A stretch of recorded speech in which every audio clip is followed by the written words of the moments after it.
Casey at the bat.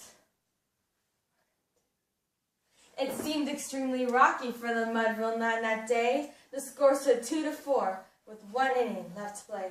So when Cooney died at second and Burroughs did the same, a sickly paleness fell upon the patrons of that game. A straggling few got up to go, leaving there the rest, with hope that springs eternal within the human breast. For they thought, if only Casey could get a whack at that, they'd put even money now with Casey at the bat.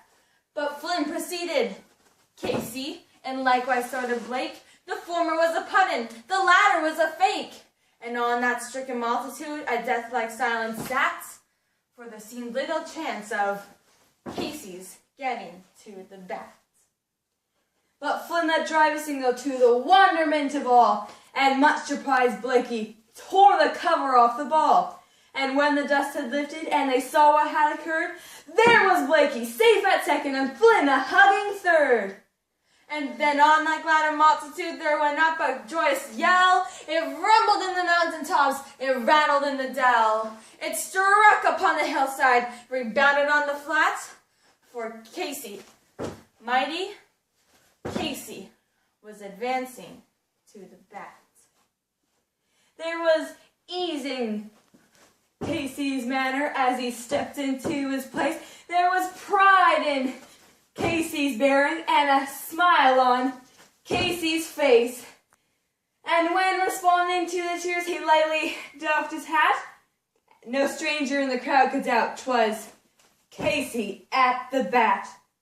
10,000 eyes were on him as he rubbed his hands with dirt. 5,000 tongues applauded as he wiped them on his shirt.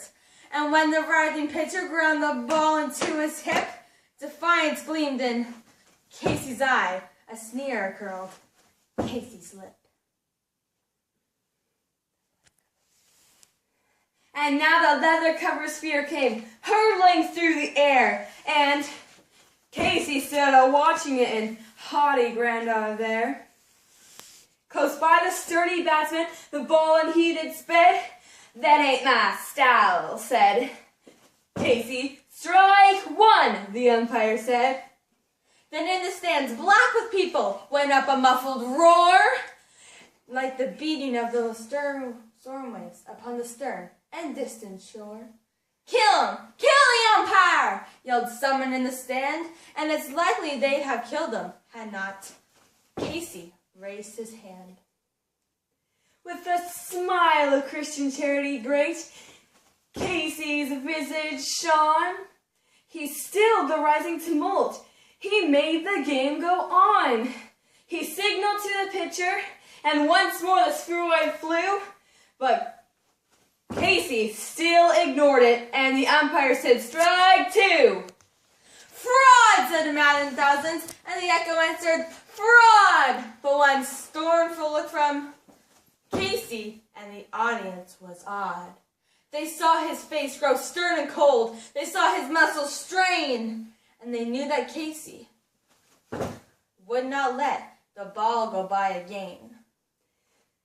His sneer was gone from his face, and his teeth were clenched in hate. He pounded with cruel vengeance his bat upon the plate.